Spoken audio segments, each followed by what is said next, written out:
ndabashuje mu izina ry'umwami wacu Yesu Kristo. Nitwa Pr GASANA Frank, nkora mu itorero rya Apostles mu murenge wa Nyagatare, mu karere ka Nyagatare niho mbarizwa. Nshimiye Imana uyu munsi kwinyemereye kugira ngo mvugane namwe ijambo ry'Imana, tugane ijambo ry'Imana. Imana yo mu ijuru ibaho umugisha abantu bose baneza amatwi, abanyumva.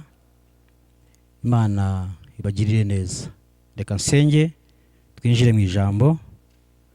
Data mwiza, Mana y'imbaraga, Mana y'ububasha n'ubushobozi, ndagushimye, ndaguhimbaje uyu munsi mwiza waturemeye kandi ukaduha kugira ngo twumve ijambo ryawe, uhabwe icyubahiro kandi ushyirwe hejuru.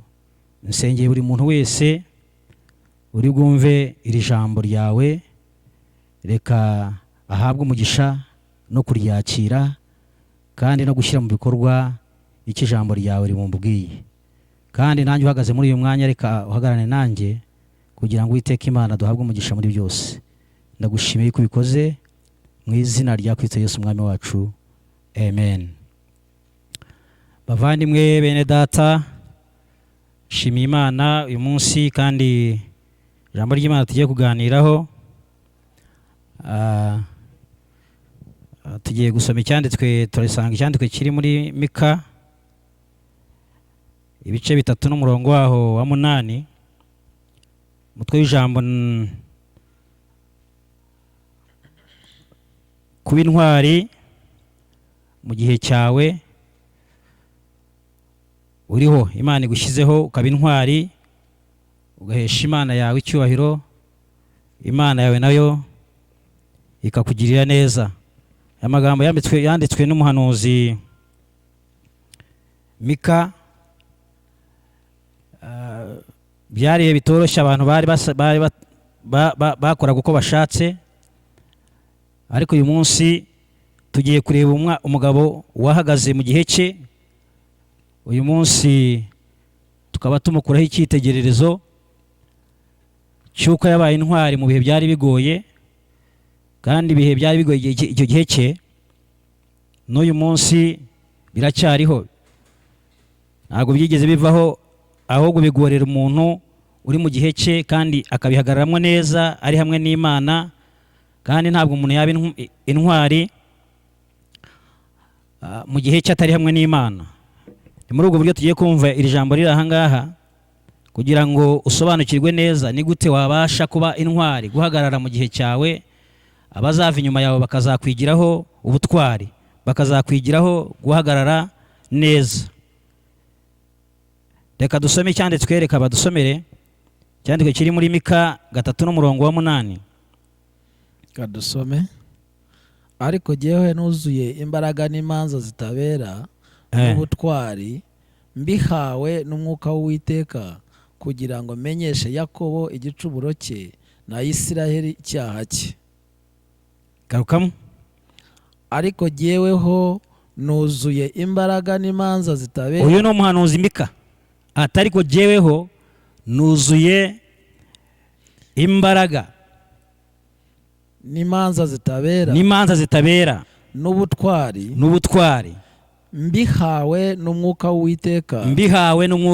w'Uwiteka, amen.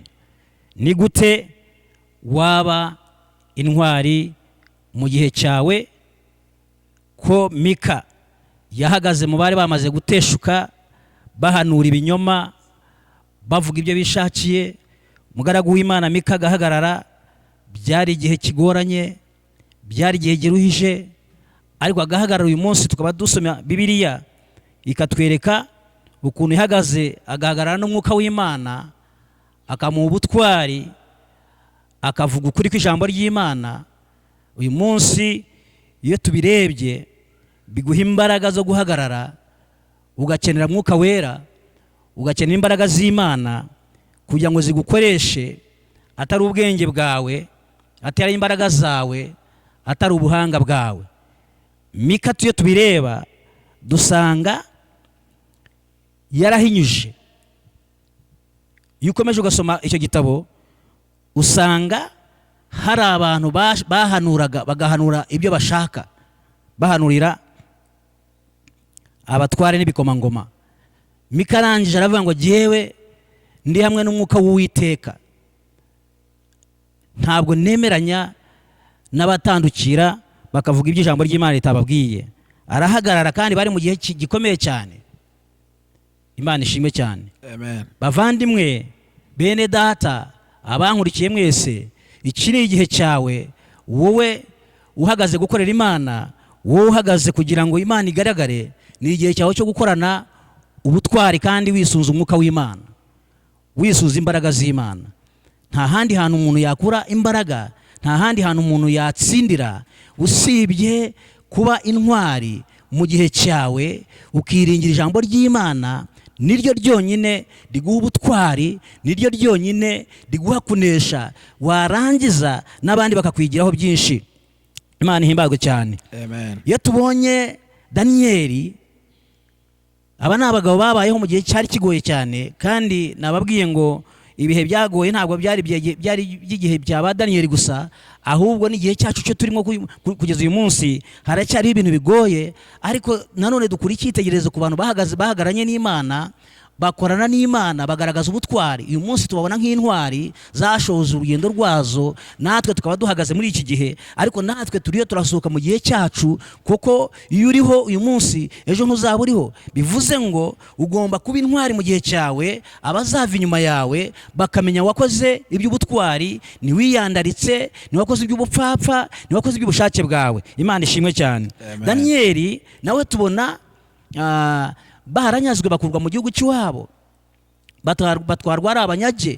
Ariko bashyitse aho bari babatwaye, babakoresha uburetwa, Daniyeli aba intwari, yanga gusuzuguza Imana ye. Wowe uri hehe aho ugaragaza Imana yawe? Ibyo urimo ni ibiki byahesha Imana yawe icyubahiro? Daniyeli arangije bashaka kumukoresha ibyo abatizera Imana, arabyanga, aba intwari. Kubera iki? Ntabwo yari Daniyeli, nuko yari yuzuye umwuka w'Imana. Imana ihimbazwe cyane. Amen. Bene data bakundwa, ubutwari buba mu muntu, ugatsinda icyaha, ntiwivanga n'ibidakwiriye, uhinduka urumuri, uhinduka umucyo, ukaba intwari muri bagenzi bawe, ukivangura n'ibidakwiriye.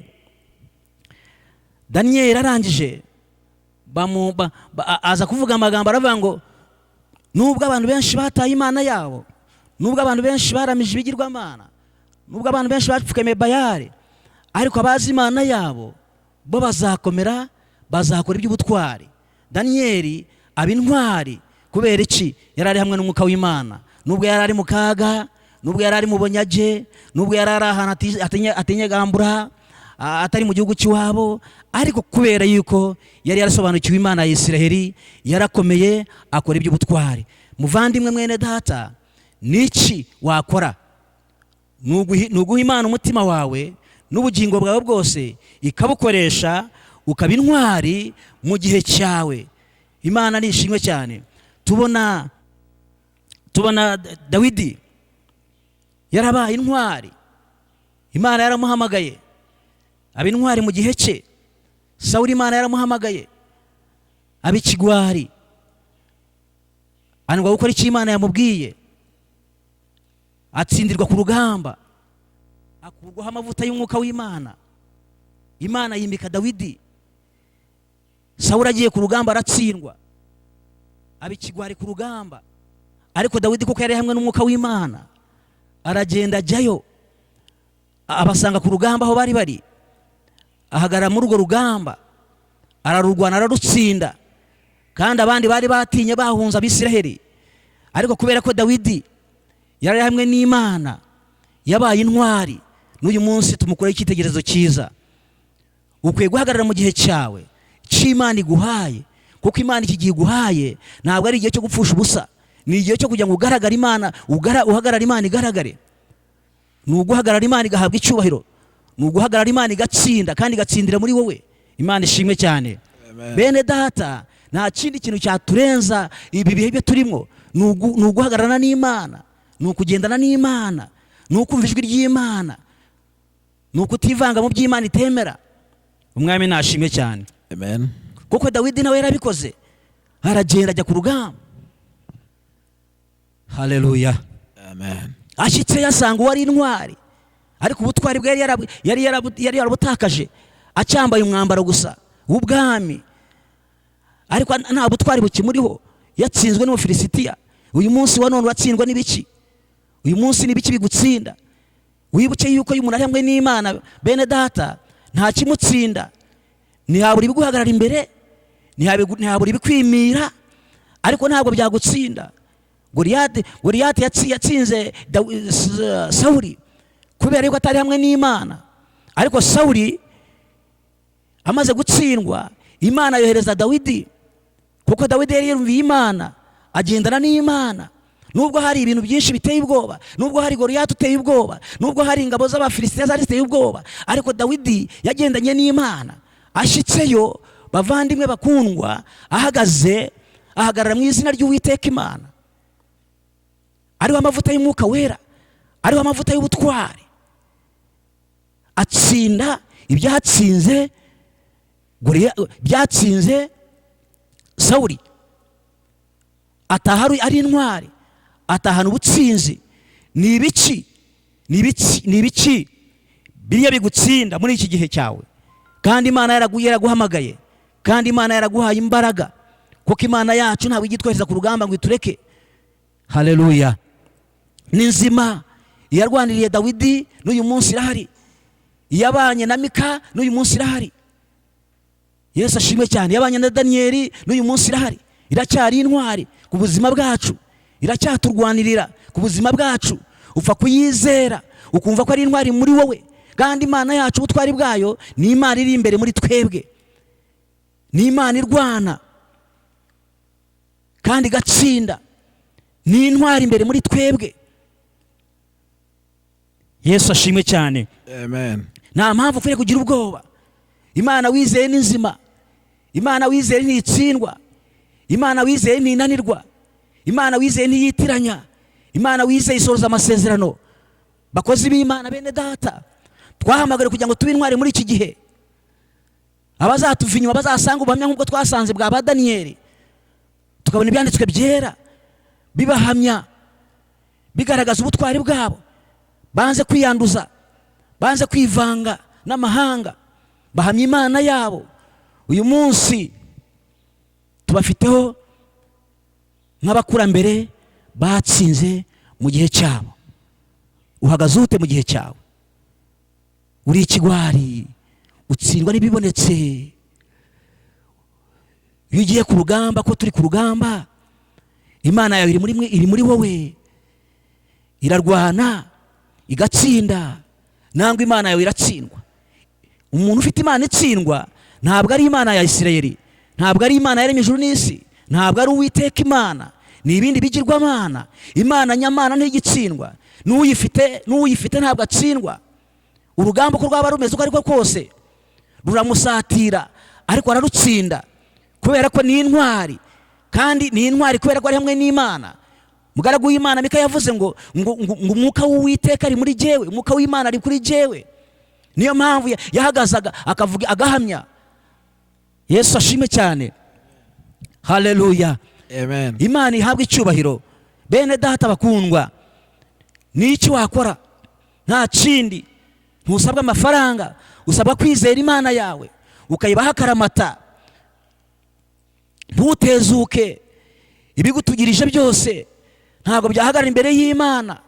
Ibigusanga byose ntabwo byahagarara imbere y'Imana ufite.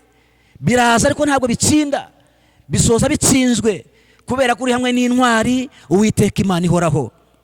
Umwami nashimwe cyane. Amen. Uyu mugoroba, uyu munsi, ndiyo ndababwira ngo nimuhaguruke tube intwari mu gihe cyacu, kuko igihe cyo turimo hari abandi bariyo turagenda dusatira kubisa, abandi bakaza nabo bagahagarara. Rero umwami nashimwe cyane. Nta mpamvu watsindwa, kuko Imana yacu ntitsindwa. Imana yacu ni nzima, Imana yacu ifite imirimo ikomeye, Imana yacu irakiza, imana yacu irabohora, imana yacu ni umwami, imana yacu ntitinya, imana yacu ishoza amasezerano. Upfa kuyizera ukagendana nayo, nk'aba bagabo bagendanye nayo bavuze iby'ubutwari. Haleluya, amen. Dawidi yatsinze Goliyati, kandi Sawuli yari yaratsinzwe. Goliyati yari yamaze kumutsinda, yamuteye ubwoba. Aje Sawuli ashaka kwiyambura imyambaro ye ngo ayambike Dawidi, kandi imyambaro yashaka kumwambika yari yayitsindamwe. Ayimwambitse Dawidi yumva ntabwo bihuye, kuko ibyo Uriya yari yambaye yatsindanywe Sawuli nibyo yari yamwambitse. Ariko Dawidi yari afite intwari, ariyo Mana yari iri muri Dawidi. Arangije Dawidi ahagarara n'Imana ye atacumuyeho, atsinda Umufilisitiya. Imana ya Isirayeli ihabwa icyubahiro. Uyu munsi wa none ndiyo ndavugana nawe nkubwira ngo ni ibiki bihagaze imbere yawe byatuma Imana yawe isuzugurwa? Ni ibiki byagutera ubwoba byatuma Imana yawe idahabwa icyubahiro? Wahagaze nka Dawidi ukagaragaza ubutwari ko Imana iri muri wowe ari Imana y'imbaraga, ari Imana y'intwari, ko itagitsindwa, ko itakinanirwa, kuyizeye ahora atsinda. Ndenda kugira ngo nsoreze aha ngaha mbifuriza bene data bakundwa, ni ukuri muri iki gihe, muri ibi bihe, mureke duhagarare n'Imana, tugendane n'Imana. Imana yacu ni intwari. Tubonye abagabo bahagararanye n'Imana, baratsinze, ntabwo bigeze batsindirwa ku rugamba. Nubwo harimo abatsinzwe, nubwo n'uyu munsi harimo abatsindwa, ariko ntabwo ukwiriye kuba mu mubare w'abatsindwa, ukwiriye kuba mu mubare w'abagendana n'Imana. Kuko Imana yacu ni Imana itsinda, ni Imana y'intwari, ni Imana itaginanirwa, ni Imana isohoza amasezerano. Mu izina rya Yesu ndabifuriza kuba intwari mu gihe cyanyu, ndabifuriza guhagarara neza mu ijambo ry'Imana mu gihe cyanyu, ndabifuriza kugira ngo tugendane n'Imana yacu nk'uko ba Daniyeli bagendanye n'Imana. Nubwo babanyaze ariko baragiye bakora iby'ubutwari. Umunsi wa none turacyabona ba Daniyeli barakoze imirimo y'ubutwari. Kubera iyo mpamvu, naho bagiye mu bunyage bagendanye n'Imana yabo. Ntabwo wahura n'ikibazo, ntabwo wakwinjira mu kibazo runaka ngo kiguteshe Imana yawe. Ugendana n'Imana yawe